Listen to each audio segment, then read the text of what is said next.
Hello and welcome once more to Red Gaming Tech. My name is Marta. Today is the 9th of January still, and I have some more news from the Xbox One, as major updates have been discussed by the Chief Product Officer at Microsoft, who goes by the name of Mark Whitten, and he has confirmed that feedback on the console's UI and issues with Xbox Live will be addressed in future system updates, as well as a few other things.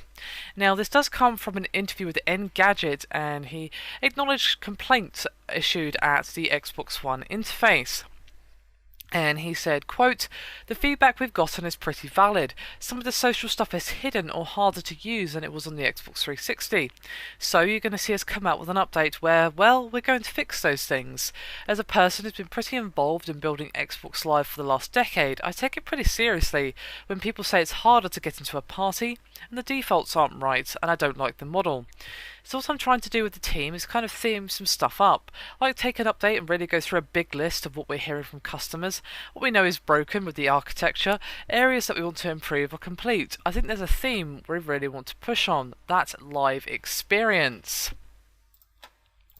So there you have it. As they've said previously with Major Nelson's comments, Microsoft is definitely keeping their ear to the ground in terms of what the fans are saying, the problems that are arising as, of course, we move steadily into the next generation, and just generally just listening to what the community has to say. And with something as important as the UI, and how snappy it feels, how complicated or simple it might be, the layout, that sort of thing, that is probably one of the most important things, because, well, that's what your user has to use every single time they boot up your console. So if there's problems with it, if they feel like they have to go through too many windows or it's too complicated or whatever, then, you know, it's not going to stop them from using the console, of course, but it does make their experience less optimal than it should be.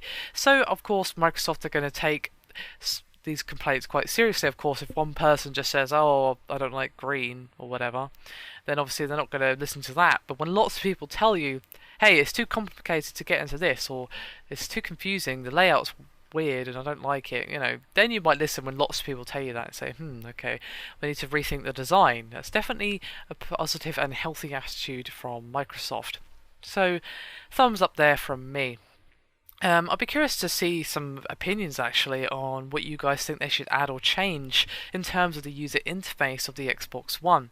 Would definitely like to hear some feedback on what you guys have to say. Listening to feedback, as I said, is very important. Anyway, that is me done for this video. Hope you've enjoyed it. Thank you very much for watching, and I'll see you next time.